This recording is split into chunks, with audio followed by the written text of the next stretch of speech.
পরিবেশ, বন ও জলবায়ু পরিবর্তন উপদেষ্টা সৈয়দা রিজওয়ানা হাসান বলেছেন, বিশ্বের সবচেয়ে বড় জলবিদ্যুৎ প্রকল্প তৈরি করছে চীন। এ বিষয়ে আমরা পত্রপত্রিকায় দেখে চীনের কাছে আনুষ্ঠানিকভাবে তথ্য চেয়েছি। এই বাঁধ যেখানে হবে, তাদের এই প্রকল্পের কারণে নিচু অঞ্চলে যারা রয়েছেন তাদের ক্ষতি হবে না বলে চীন আমাদের জানিয়েছে। চীনের যে পরিকল্পনা, এটা আমরা পত্রপত্রিকা মারফত জানতে পেরেছি এবং এটা হচ্ছে বিশ্বের সর্ববৃহৎ জলবিদ্যুৎ প্রকল্প। সে ব্যাপারে আমরা আনুষ্ঠানিকভাবেই চীনকে জানিয়েছি যে তার প্রকল্প সম্পর্কে আমরা তথ্য চাই।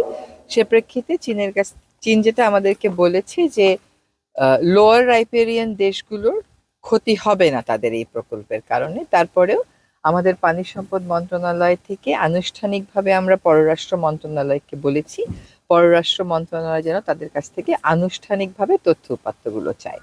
তথ্য উপাত্তগুলো না পেয়ে আসলে কনক্লুসিভ কোনো কিছু বলা সম্ভব না। এর আগে তিনি ফরিদপুর নদী গবেষণা সহ সরকারের উচ্চ পর্যায়ের প্রতিনিধিদের সঙ্গে মতবিনিময় করেন। পরে তিনি নদী গবেষণা ইনস্টিটিউট চত্বর ঘুরে দেখেন। তিনি বলেন, যেখানে ভারত বাঁধ তৈরি করছে সেখানে তাদের নিজেদের অভ্যন্তরীণ ব্যাপক বিরোধিতা রয়েছে। এখানে একটি বিষয় হলো, আমরা নিচু অঞ্চলের দেশ। একদিকে তিস্তা নদীতে পানি কমে গেছে, অন্যদিকে পদ্মা নদীতেও পানি কমে গেছে। ভারতের যেখানে বাঁধের কথা বলছেন ওখানে কিন্তু এখন অভ্যন্তরীণ প্রচুর বিরোধিতা রয়েছে। দুটো ক্ষেত্রেই আমরা কনসার্নড এই জন্য যে আমরা তো লোয়ার রাইপেরিয়ান দেশ। আমাদের যদি পানির প্রবাহ একদিকে তিস্তায় কমে গেছে, অন্যদিকে পদ্মায় কমে গেছে, এখন যদি ব্রহ্মপুত্রেও কমে যায়, আমরা নদীমাতৃক বাংলাদেশের যে ক্যারেক্টারিস্টিক্স, ওটা নিয়েই একটা বড় ধরনের কম্প্রোমাইজে পড়বো।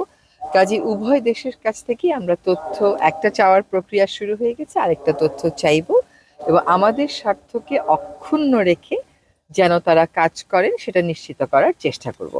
এই সময় নৌপরিবহন মন্ত্রণালয়ের সিনিয়র সচিব মোহাম্মদ ইউসুফ, পানি সম্পদ মন্ত্রণালয়ের সচিব নাজমুল হাসান, নদী গবেষণা ইনস্টিটিউটের মহাপরিচালক এস এম আবু হুরায়রা উপস্থিত ছিলেন।